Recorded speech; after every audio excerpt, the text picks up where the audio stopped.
हल्की हवा चल रही है। एक किसान थका हारा अपनी झोपड़ी के बाहर बैठा है। किसान थके स्वर में, भगवान, ये कैसी जिंदगी दे दी। हर दिन संघर्ष, हर रात चिंता, न खेती सही होती है, न मन शांत रहता है।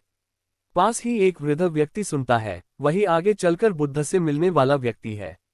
वृद्ध, बेटा, तू हर दिन शिकायत करता है, लेकिन क्या तूने कभी समझा कि तेरे भीतर ही शक्ति है, जो हर कठिनाई को जीत सकती है।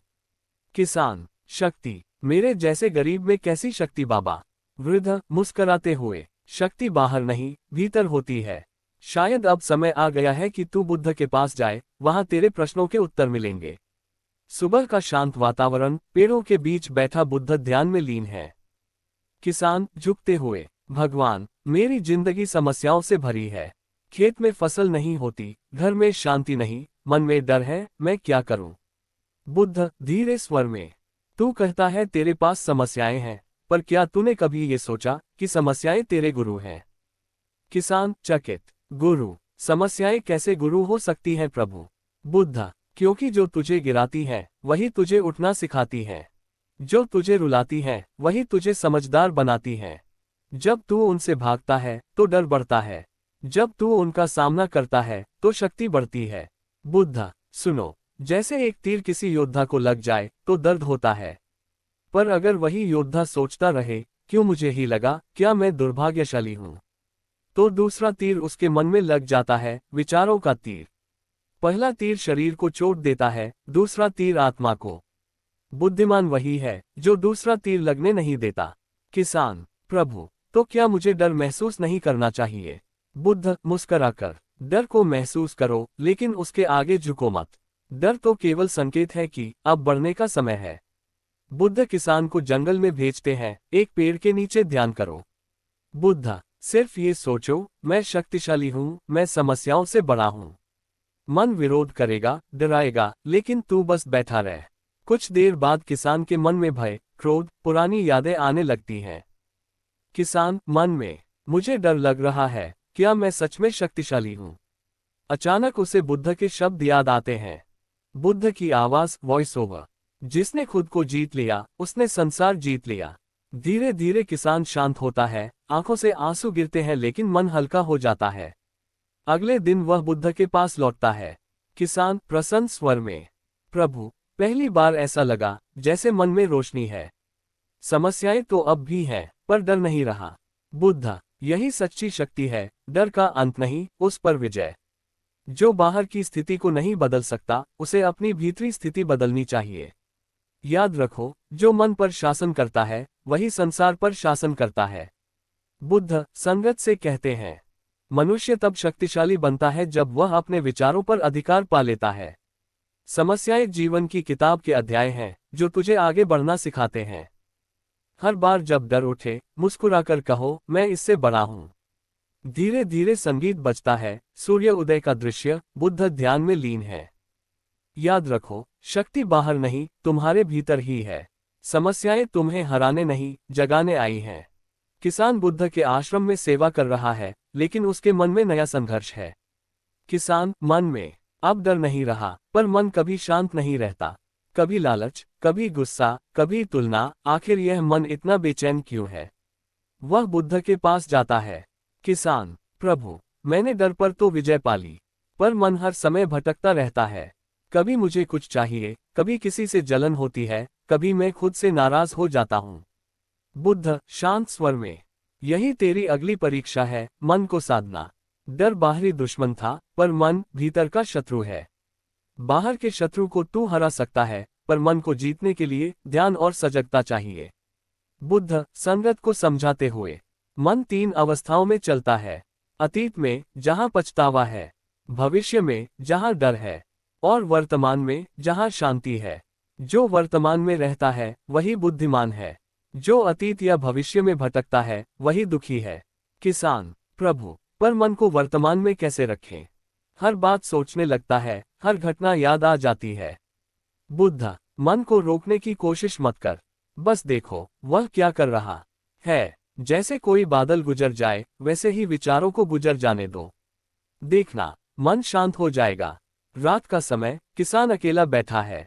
दीपक जल रहा है। किसान धीरे से, सांस अंदर सांस बाहर। बस देखो मन क्या सोच रहा है। धीरे धीरे विचार आने लगते हैं, मुझे अमीर बनना है, मैं दूसरों से पीछे हूँ। बुद्ध की आवाज, वॉइस ओवर। इन विचारों से मत लड़ो, बस देखो। जैसे कोई राहगीर सड़क से गुजरता है, वैसे ही विचारों को जाने दो। संगीत हल्का, वातावरण शांत, किसान के चेहरे पर शांति आने लगती है। किसान अगले दिन, प्रभु, जब मैं विचारों को बस देखता हूँ, तो मन कुछ पल के लिए बिल्कुल शांत हो जाता है। ऐसा लगता है जैसे भीतर कोई और संसार है, बिना शोर के। बुद्ध, वही तेरी असली शक्ति है। जिस दिन तू अपने भीतर की शांति को पहचान लेगा, उस दिन कोई समस्या तुझे डरा नहीं सकेगी। मन को साधना मतलब विचारों को खत्म करना नहीं, बल्कि उनके गुलाम न बनना। बुद्ध संगत को कथा सुनाते हुए, एक बार एक राजा ने पूछा, प्रभु, मेरा मन इतना गंदा क्यों रहता है? मैंने कहा, तेरा मन दर्पण है, और लालच, गुस्सा, ईर्ष्या उसकी धूल। जब तू ध्यान करेगा, तो ये धूल अपने आप हट जाएगी। दर्पण को साफ करना पड़ेगा, तभी तू खुद को देख पाएगा। किसान, तो प्रभु, क्या मैं भी उस दर्पण को साफ कर सकता हूँ? बुद्ध मुस्कराकर, हर मनुष्य कर सकता है। बस धैर्य रख और अभ्यास करता रह। शक्ति वहीं मिलती है, जहां तू रोज अपने मन को जानने की कोशिश करता है। कुछ महीने बीतते हैं, किसान पूरी तरह बदल गया है। वह अब शांत, स्थिर और प्रसन्न है। गांव वाले उसे देखने आते हैं। पहला गांव वाला, अरे, ये वही किसान है जो हर दिन शिकायत करता था। अब तो इसका चेहरा भी बदल गया है। किसान मुस्कराते हुए, मैंने परिस्थितियां नहीं बदली, मैंने बस अपना मन बदल लिया। सभी गांव वाले बुद्ध के आश्रम आते हैं। बुद्ध संगत से, जब तू अपने विचारों को पहचानने लगता है, तब तू अपने दुखों से ऊपर उठ जाता है। जो मन को जीतता है, वही संसार का स्वामी बनता है। याद रखो, ग्रेटर दैन, जिसने अपने भीतर शांति पाई, उसके लिए कोई बाहरी युद्ध नहीं बचता। धीरे धीरे दृश्य फेड आउट होता है। बुद्ध ध्यान में लीन है, पृष्ठभूमि में सूर्योदय और पक्षियों की आवाजें। मन को साधो, संसार तुम्हारा हो जाएगा। हर समस्या एक संदेश है, भीतर झांकने का। कई महीने बीत चुके हैं। वह किसान अब गांव का मार्गदर्शक बन गया है। लोग उसकी शांति और वाणी से प्रभावित हैं। गांव वाला वन, अरे भाई, अब तो तू खुद बुद्ध जैसा बोलने लगा है। किसान मुस्कराते हुए, नहीं, मैं कुछ नहीं, बस जो बुद्ध ने सिखाया वही दोहराता हूँ। लेकिन मन में कहीं हल्का सा गर्व जागता है। किसान मन में, लोग अब मेरी बात मानते हैं, मैं भी कुछ खास बन गया हूँ। ये छोटा सा विचार धीरे धीरे अहंकार का बीज बन जाता है। किसान बुद्ध के पास आता है, गर्व भरे स्वर में। किसान, प्रभु, अब मुझे लगता है कि मैं पूरी तरह शांत हो चुका हूँ। मुझे कुछ नहीं चाहिए, मैं हर हाल में खुश हूँ। बुद्ध गंभीर मुस्कान के साथ, अच्छा, तो क्या तू अब किसी के प्रति क्रोध या द्वेष नहीं रखता? किसान, नहीं प्रभु, अब तो कोई मुझसे ऊपर ही नहीं लगता। बुद्ध, बस यही तेरी अगली सीढ़ी है, अहंकार की पहचान। जिसे लगता है कि वह ऊपर है, वह वहीं रुक जाता है। जो झुकता है, वही बढ़ता है। बुद्ध किसान को एक कार्य देते हैं। बुद्ध, तू पास के गांव जा, वहां एक बूढ़ी स्त्री है, बहुत कठोर वाणी बोलती है। उसकी सेवा कर 1 सप्ताह तक। किसान थोड़ा हिचकते हुए, प्रभु, लेकिन वो सबको अपमानित करती है। बुद्ध, वही तेरा गुरु है अब। जो तेरी प्रशंसा करे, वह तुझे ऊपर नहीं उठाएगा, पर जो तुझे अपमान दे, वह तेरा अहंकार गिरा देगा। किसान उस स्त्री के घर जाता है। स्त्री कड़वे स्वर में, कौन है तू? मेरे घर क्यों आया है? तेरे जैसे निकम्मे लोग बस उपदेश देते हैं, काम कुछ नहीं करते। किसान धीरे से, माँ, मैं सेवा करने आया हूँ। जो काम बताओ, कर दूंगा। वह रोज सेवा करता है, पानी भरता है, लकड़ी लाता है, भोजन बनाता है। स्त्री हर दिन उसे डांटती है, पर किसान अब शांत रहता है। कुछ दिन बाद स्त्री का हृदय पिघलने लगता है। स्त्री आंखों में आंसू लेकर, बेटा, मैंने तुझसे दुर्व्यवहार किया, फिर भी तू हंसता रहा। तू कौन है? किसान, मैं कोई नहीं माँ, बस बुद्ध का शिष्य हूँ। उन्होंने सिखाया है, जो करुणा में जीता है, उसे कोई अपमानित नहीं कर सकता। किसान बुद्ध के पास लौटता है। किसान, प्रभु, अब समझ आया। शांति का असली अर्थ तब है जब कोई तुझे अपमानित करे, और तेरे मन में भी उसके लिए करुणा उठे। मैंने खुद को जितना ऊंचा समझा था, उतना ही भीतर खाली था। बुद्ध मुस्कराते हुए, अहंकार वही है जो कहता है मैं कुछ हूँ। करुणा वही है जो कहती है सब एक है। शक्ति का चरम बिंदु विनम्रता में है और विनम्रता का चरम बिंदु करुणा है। बुद्ध संगत से एक राजा ने कहा मैं सबसे बड़ा हूँ। भगवान ने उसे स्वप्न दिखाया कि वह भिखारी बन गया, भूखा था, तृष्णा में डूबा। सुबह जब जागा तो समझा अहंकार के सपने सबसे खतरनाक होते हैं। जो दूसरों में भगवान देखता है वही सच्चा ज्ञानी है। बुद्ध जब तू अपने मन को जीत लेता है तो संसार तेरा हो जाता है, लेकिन जब तू अपने अहंकार को जीत लेता है तो तू संसार से भी मुक्त हो जाता है। किसान झुककर प्रभु अब समझ आया, शक्ति, ज्ञान और शांति तीनों करुणा के बिना अधूरे हैं। बुद्ध धीरे स्वर में, जो झुकता है वही उठता है, जो देता है वही पाता है, जो सब में खुद को देखता है वही बुद्धत्व को पा लेता है। किसान अब बुद्ध का घनिष्ठ शिष्य बन गया है।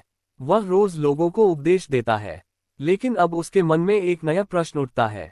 किसान मन में, प्रभु ने मुझे डर से लड़ना सिखाया, मन को साधना सिखाया, अहंकार छोड़ना सिखाया, परंतु फिर भी भीतर कोई अनकही बेचैनी है। शायद अब भी कुछ बाकी है। वह बुद्ध के पास आता है। किसान प्रभु मैं शांत हूँ, लेकिन कभी कभी मन खाली सा लगता है, जैसे कुछ सुनाई नहीं देता, कुछ कहना भी नहीं चाहता। क्या ये कमजोरी है? बुद्ध शांत स्वर में, नहीं, यह कमजोरी नहीं, ये तेरे भीतर की मौन की शुरुआत है। जब शब्द थक जाते हैं तब मौन बोलता है। किसान प्रभु क्या मौन मतलब बोलना बंद कर देना?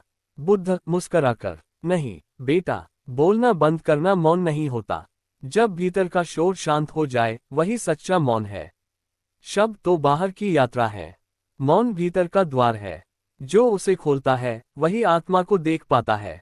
बुद्ध किसान को 7 दिन के मौन उपवास की आज्ञा देते हैं। बुद्ध 7 दिन तू बोलेगा नहीं, सुनेगा नहीं, बस ध्यान करेगा। हर विचार को आते जाते देख, कुछ भी रोकने की कोशिश मत करना।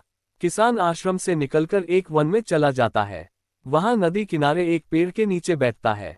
किसान मन में, मन अब भी बोल रहा है, क्यों आया हूं यहाँ? क्या बुद्ध मुझसे नाराज है? क्या मैं कुछ खो रहा हूँ? धीरे धीरे वह देखना शुरू करता है, बिना प्रतिक्रिया दिए। समय बीतने के साथ आवाजें मंद पड़ती जाती हैं और एक क्षण आता है जब बस शांति रह जाती है। तीसरे दिन रात का समय, चांदनी फैली हुई है। किसान मन में अब कुछ भी नहीं सोच पा रहा, न कोई प्रश्न, न कोई डर, सिर्फ एक एहसास कि मैं हूँ। उसी क्षण भीतर से आवाज आती है, तू वही है जिसे तू खोज रहा था। किसान की आंखों से आंसू निकलते हैं, पर कोई भावना नहीं, केवल मौन आनंद। 7 दिन बाद वह बुद्ध के पास लौटता है। बुद्ध कहो, क्या पाया मौन में? किसान धीरे स्वर में, प्रभु शब्दों में कैसे कहूँ, मुझे कुछ नया नहीं मिला, बस ये समझ आया जो मैं खोज रहा था वह मैं ही था। मौन ने वो उत्तर दे दिया जो शब्द कभी नहीं दे सके। बुद्ध मुस्कराते हुए, यही सच्चा ज्ञान है जो मौन में जन्म लेता है, वह कभी मिटता नहीं। बुद्ध संगत से, जब तू बोलता है तो तू बाहर फैलता है, जब तू मौन होता है तो तू भीतर उतरता है। जो भीतर उतरता है वही ब्रह्म को देख पाता है। लोग सोचते हैं कि ज्ञान किताबों में है, पर मैं कहता हूँ ज्ञान मौन में है। जिसे अपने भीतर की आवाज सुननी आ गई वह कभी भ्रम में नहीं रहेगा।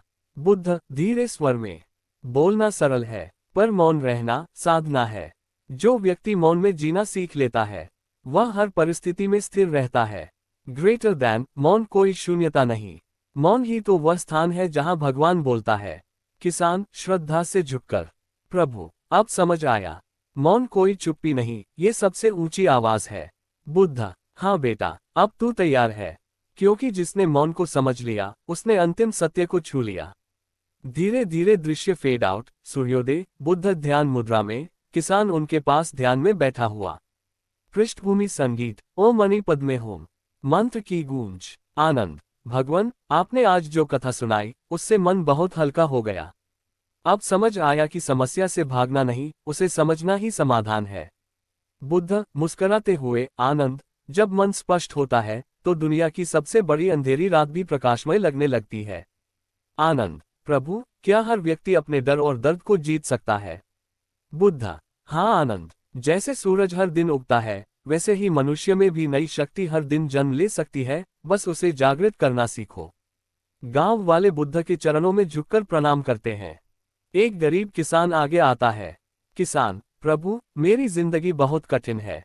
खेत सूख गए हैं, घर में अन्न नहीं, मैं क्या करूं? बुद्ध, बेटा, क्या तुमने कभी किसी सूखे पेड़ को देखा है? किसान, हाँ प्रभु। बुद्ध, फिर भी क्या उस पेड़ की जड़ें जमीन में होती हैं? किसान, हाँ, होती है।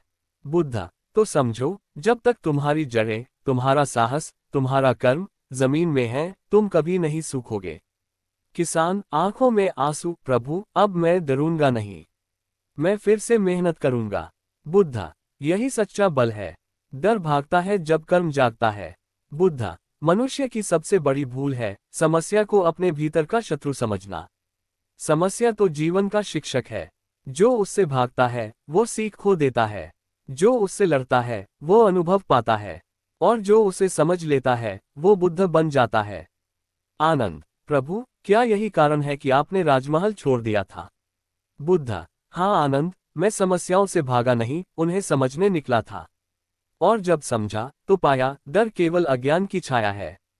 ज्ञान का प्रकाश जले तो डर मिट जाता है। बुद्ध आसमान की ओर देखते हैं, धीरे से कहते हैं, बुद्ध, शक्तिशाली वह नहीं जो दूसरों को जीत ले, बल्कि वह है जो अपने डर को जीत ले। शिष्य प्रणाम करते हैं। धीरे धीरे सूरज की किरणें बुद्ध के चेहरे पर चमकती हैं। वातावरण में शांति और शक्ति का अद्भुत संगम। अंतिम संदेश बुद्ध की वाणी में वॉइस ओवर के रूप में। ग्रेटर दैन, समस्याएं जीवन की परीक्षा है। डर केवल तुम्हारा भ्रम है। जो इनसे भागता है वो कमजोर बनता है। जो सामना करता है वही सच्चा बोध प्राप्त करता है। इसलिए शक्तिशाली बनो, क्योंकि तुम्हारे भीतर